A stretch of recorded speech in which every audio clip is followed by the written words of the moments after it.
ہے نا؟ مجھے معلوم ہے کہ آپ سن رہے ہو، محبت سے سن، آپ اس کو ہضم کرتے ہو، صحیح ہے نا؟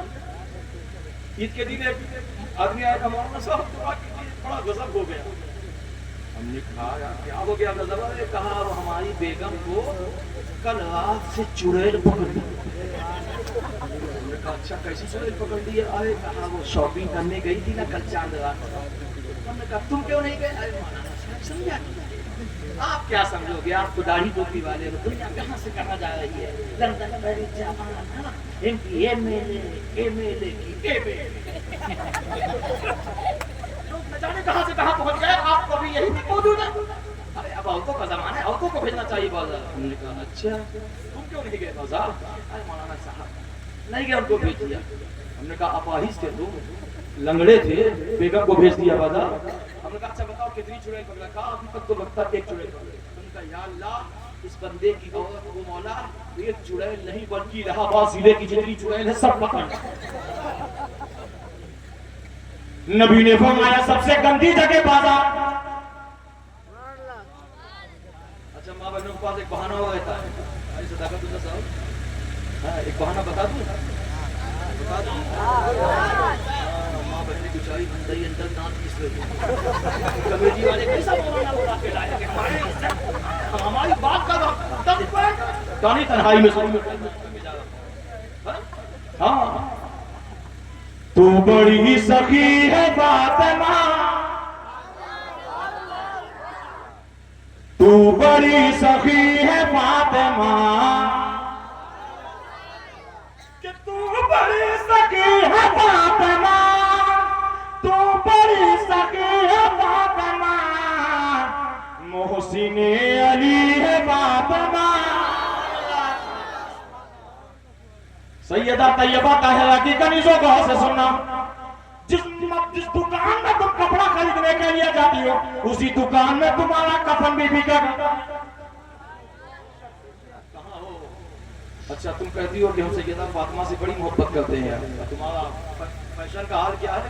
اسی کلر کی چپل، اسی کلر کی پائل، اسی کلر کا موزہ، اسی کلر کا شلوار، اسی کلر کا جمپر، اسی کلر کی چوٹی، اسی کلر کا میک اپ، اسی کلر کا دستانہ، اسی کلر کا دوپٹہ، اسی کلر کا بال میں لگانے والی چوٹی، اسی کلر کا چہرہ، اسی کلر کا۔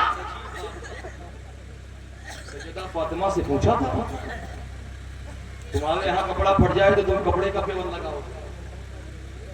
ایک بات اور بتا دوں، میرے جانے کے بعد کل کوئی کہہ سکتا ہے کہ کوشامبی کے مولانا آئے تھے ہنسا کھلا کے چلے گئے۔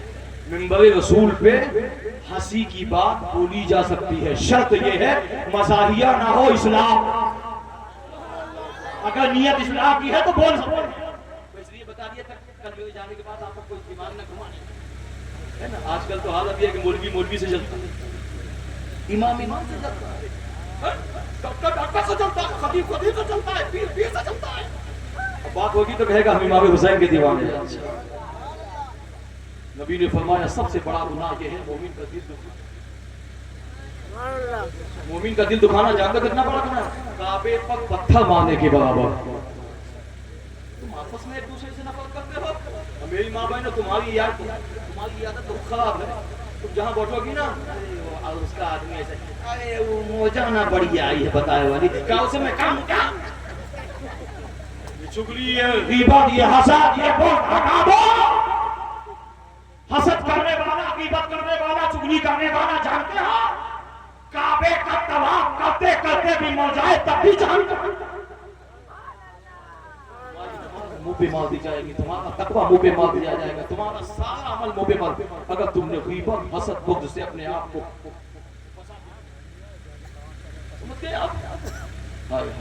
نبی نے فرمایا سب سے اچھی جگہ مسجد ہے، سب سے گندی جگہ بازار۔ عورت کے لیے تو میرے آقا نے فرمایا گھر کی زینت بنا کے، بازار کی زینت بنائے اپنی بیگم کو، اپنی بہن کو، اپنی بیٹی کو، اپنی بیوی کو بازار کی زینت بنا۔ آج جو تمہاری بہو بیٹوں پہ گندی نظر لوگ ڈالتے نا، اس کے بھی ذمہ دار ہم کو بلانا چاہے مت بلانا دوبارہ، لیکن یہاں نہیں بولوں گا تو کہاں بولوں گا؟ یہ تو ہمیں معلوم ہے کہ ہمارا سب صحیح ہے، آپ کا چھوٹا وہی گھر ہے،